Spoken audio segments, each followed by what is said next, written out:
Aspartic acid की। So let's talk about the aspartic acid. Basically aspartic acid को आप D से represent करेंगे, ठीक है। हम बात कर रहे हैं aspartic acid, aspartic acid which is represented by letter D. और ये जो एस्पार्टिक एसिड है, ठीक है, ये यूरिया साइकिल में भी इन्वॉल्व है, ठीक है, पायरिमिडीन और प्यूरिन सिंथेसिस में भी इन्वॉल्व है। और बेसिकली ये इसकी कुछ खास स्पेशलिटी है, बाकी तो इसमें कुछ है नहीं बताने का, ठीक है। तो यूरिया साइकिल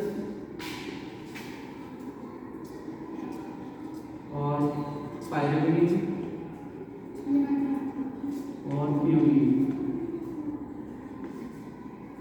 के सिंथेसिस में भी ये इन्वॉल्व है एक तरह से, ठीक है। इसके बाद आ जाता है ग्लूटामिक एसिड, ग्लूटामिक एसिड,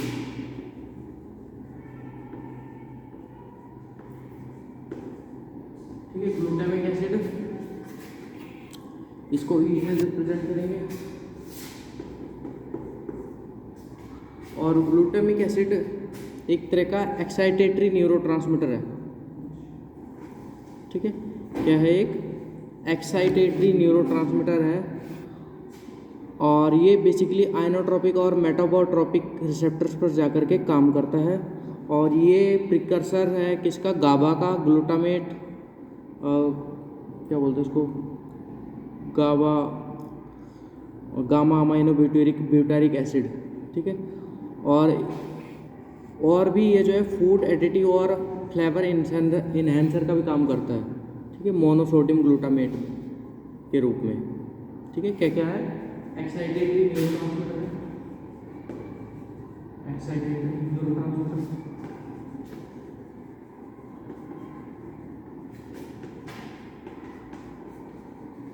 ठीक है, एक्साइटेटरी न्यूरोट्रांसमीटर है। दूसरा क्या है? ये जो ग्लूटामेट है acts on ionotropic and metabotropic receptors. Glutamate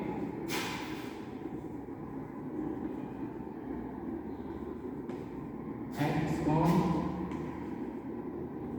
inotropic and metabotropic receptors, ठीक है। आइनोट्रोपिक एंड मेटाबोट्रोपिक रिसेप्टर्स के ऊपर काम करता है। It is the precursor for GABA. Precursor है किसका? प्रिकर्सर है किसका? ये गाबा का precursor, precursor for GABA, precursor for GABA, GABA, gamma amino butyric acid, gamma amino butyric acid, ठीक है। इसके लिए ये प्रिकर्सर है। ये भी जो गाबा है ये भी हमारे ब्रेन में रिलीज होता है और इसके भी डिफरेंट फंक्शन हो सकते हैं। दूसरा ये फूड एडिटिव और फूड फ्लेवर एनहांसर का भी काम करता है। फूड एडिटिव में इसको मतलब जो डिब्बा बंद जो खाना होता है ना, मतलब एक तरह से, ठीक है, फूड एडिटिव में काम आता है ये। और इसको फ्लेवर बढ़ाने के लिए, टेस्ट बढ़ाने के लिए भी यूज किया जाता है, फ्लेवर इन्हेंसर। किस रूप में? मोनोसोडियम ग्लूटामेट के रूप में, मोनोसोडियम ग्लूटामेट, ठीक है। मोनोसोडियम ग्लूटामेट के रूप में इसको जो है food additive and flavour enhancer के रूप में यूज किया जा सकता है, ठीक है। इसके बाद आ जाता है एस्पार्जिन। इसके बाद आ जाता है एस्पार्जिन आ जाता है। एस्पार्जिन के बारे में दो ही बातें हैं, बस ज़्यादा नहीं।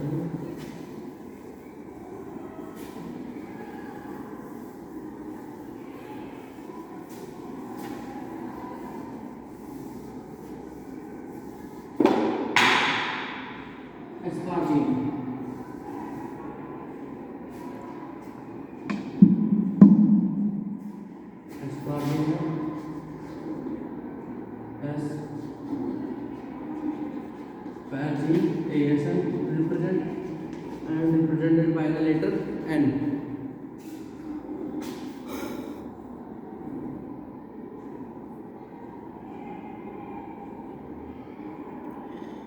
एस्पार्जिन और दूसरा है एक ग्लूटामाइन है, ग्लूटामाइन, दूसरा है ग्लूटामाइन।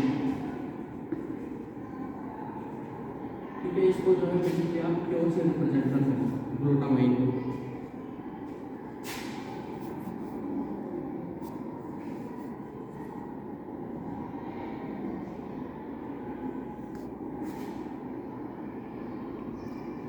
इसके ऊपर जो है एक तरह से एन लिंक्ड ग्लाइकोसाइलेशन किया जा सकता है, N linked glycosylation, N linked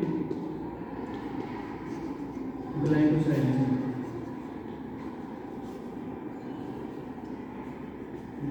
glycosylation का मतलब यह है कि इससे कार्बोहाइड्रेट जोड़ा जा सकता है, इसके साथ कार्बोहाइड्रेट जोड़ा जा सकता है बेसिकली।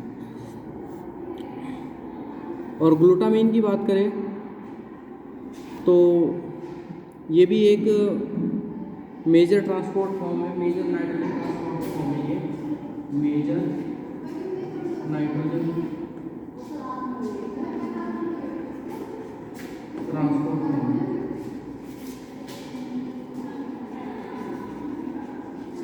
ठीक है, लीवर से मसल्स तक,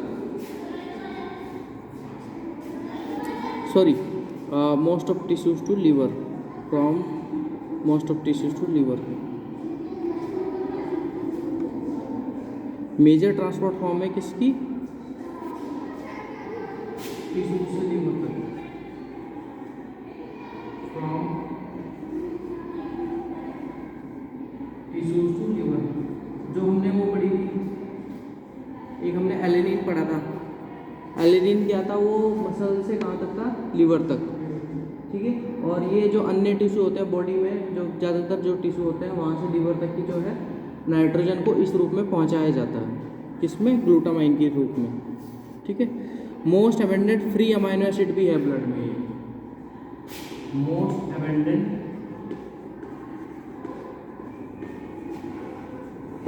free amino acid in blood. ठीक है, ब्लड में पाए जाने वाला सबसे स्वतंत्र रूप से रहने वाला फ्री अमाइनो एसिड है ये। ठीक है,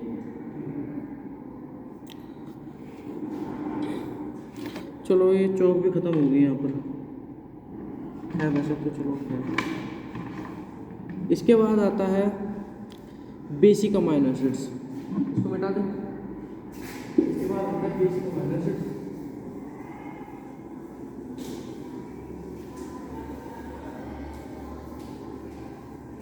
बेसिक अमाइनो एसिड्स में आता है सबसे पहले लाइसिन, जिसको के से रिप्रेजेंट कर रहे हैं। ठीक है, सबसे पहले आता है लाइसिन, बेसिक अमाइनो एसिड, जो बेसिक अमाइनो एसिड लाइसिन है, और इसको के से रिप्रेजेंट कर रहे हैं हम। सीरियल्स लिग्नेट, सीरियल्स लिग्नेट मतलब अनाजों में नहीं पाया जाता है, तो मतलब चावल में नहीं मिलेगा, वीट, राइस, मीट, है ना, सीरियल्स जो वीट, राइस, मीट, मक्का। ठीक है, अनाजों में नहीं पाया जाता लाइसिन, तो इसलिए उसका कॉम्बिनेशन है एक तरह से, हमारे पूर्वजों ने जो करा है कि चावल के साथ दाल मिल जाए। तो वो कौन सा अमाइनो एसिड था जो दालों में नहीं मिल रहा था,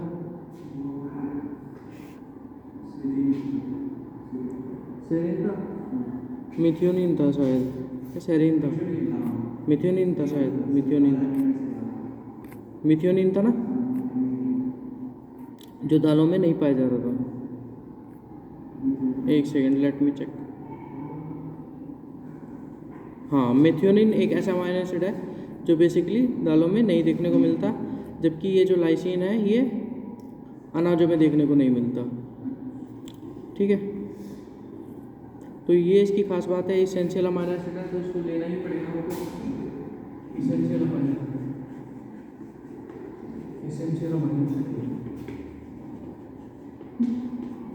ठीक है,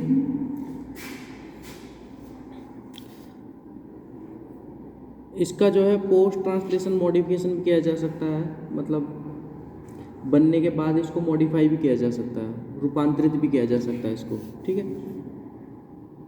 इसके बाद आता है आर्जिनिन, इसके बाद आर्जिनिन इसको आर से रिप्रेजेंट करते हैं। और आर्जिनिन बेसिकली ये जो है मोस्ट बेसिक अमाइनो एसिड है। सबसे पहली बात तो ये है मोस्ट बेसिक अमाइनो एसिड है, मोस्ट बेसिक अमाइनो एसिड।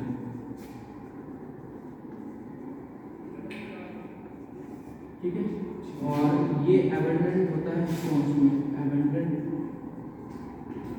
इन स्टोन्स। स्टोन प्रोटीन होती है, स्टोन प्रोटीन का नाम सुना हो तुमने, जो डीएनए को बांधने का काम करती है, तो उसमें ये जो है सबसे ज़्यादा देखने को मिलता है। ठीक है, और ये नाइट्रिक ऑक्साइड का भी प्रिकर्सर है। It is the precursor for nitric oxide. ठीक है, विच इज अ वैसोडाइलेटर। ठीक है, ये नाइट्रिक ऑक्साइड वैसोडाइलेटर का काम करता है। और बेसिकली जैसे आप चुकंदर खाते हो तो उसमें जो है बेसिकली नाइट्रिक ऑक्साइड होता है, और ये नाइट्रिक ऑक्साइड क्या करता है, हमारी वेसल्स को डायलेट कर देता है। खून की जो ब्लड पाइप्स हैं, ब्लड वेसल्स हैं, उनको फैला देगा, जिस वजह से ज़्यादा मात्रा में ब्लड पंप होगा, है ना, और बॉडी अच्छे से काम करेगी। ज़्यादा मात्रा में ब्लड होगा, अच्छी तरह खून जो है हर हिस्से तक पहुंचेगा, जिस वजह से सफाई होगी और खाना पहुंचेगा, ऑक्सीजन पहुंचेगी, वहाँ से कार्बन डाइऑक्साइड निकलेगी, वो सब चीज़ें। तो मतलब एक तरह की क्लीनिंग का काम करता है, एक तरह का सफाई का काम करता है ये। ठीक है, आर्जिनिन यूरिया साइकिल में भी यूज होता है। आर्जिनिन यूरिया साइकिल में भी, ठीक है, यूरिया साइकिल में भी यूज होता है ये। और सेमी एसेंशियल अमाइनो एसिड कैसा है, सेमी एसेंशियल, थोड़ी मात्रा में, मतलब जरूरत है पर खुद भी बॉडी इसको कुछ मात्रा में बनाती है, थोड़ी मात्रा में बाहर से, हाँ थोड़ी मात्रा में बाहर से लेना पड़ेगा इसको आपको, कुछ मात्रा में शरीर भी इसको बनाएगा। ठीक है, समझ में आ गया। इसके बाद आता है हिस्टिडीन। हिस्टिडीन जिसको H से रिप्रेजेंट करते हैं आपको 26 नहीं 20 ही है, 20 अमाइनो एसिड है, जो स्टैंडर्ड अमाइनो एसिड है, +2 उसमें +2 भी है 22। तो हिस्टिडीन की बात करें, हिस्टिडीन है, इसको H से रिप्रेजेंट करते हैं। ठीक है, H से रिप्रेजेंट करते हैं। और इसकी बात करें तो ये बेसिकली हिस्टामीन जो है बनाने में मददगार होता है। हिस्टामीन इससे बना सकते हैं एक तरह से, या हिस्टामीन में ये जो है पाया जाता है। ठीक है, हिस्टामीन एक तरह का लोकल हार्मोन है, एक तरह का, जो बेसिकली जब कोई इंजरी हो जाती है, मतलब जैसे यहाँ पर कभी चोट लग गई, तो तभी ये जो है हिस्टामीन रिलीज होता है बेसिकली। ठीक है, तो इसके बारे में तो खास बात यही है हिस्टिडीन के बारे में। और भी है लेकिन वो इम्पोर्टेंट नहीं है। इसके बाद आते हैं polar amino acid with OH group. जिस पोलर अमाइनो एसिड है लेकिन उनके साथ OH ग्रुप भी है। इसमें है सेरीन और थ्रियोनिन। सेरीन और थ्रियोनिन, सेरीन और थ्रियोनिन। ठीक है, सेरीन और थ्रियोनिन। इसका जो है बेसिकली O लिंक्ड ग्लाइकोसाइलेशन किया जाता है, वो भी बोलते हैं O linked glycosylation, O linked glycosylation. O linked glycosylation का मतलब ये है कि इससे जो है कार्बोहाइड्रेट को जोड़ा जाएगा। नॉन इसेंशियल अमाइनो एसिड है ये वाला नॉन इसेंशियल है, खुद बनाना चाहिए। और ये इसेंशियल है, ठीक है, ये इसेंशियल अमाइनो एसिड है थ्रियोनिन। इसका भी O लिंक्ड ग्लाइकोसाइलेशन किया जा सकता है, और इसमें जो है बेसिकली 2 एसिमेट्रिक कार्बन पाए जाते हैं। ठीक है, बस ये इम्पोर्टेंट था जो कि। उसके बाद तो 21 और 22 हैं, जो कि सोलेनोसिस्टीन है और एक पायरोलाइसिन है। 21 है सोलेनोसिस्टीन और 22 है पायरोलाइसिन। होमोसिस्टीन और पैरोलाइसिन। इसको यू से रिप्रेजेंट करेंगे और इसको यू से और इसको ओ से, बस ये थे 20 अमाइनो एसिड जो कि स्टैंडर्ड अमाइनो एसिड्स थे, जो कि आपको थोड़ी बहुत इनके बारे में एक एक दो बात पता चली। ठीक है, चलो ठीक है।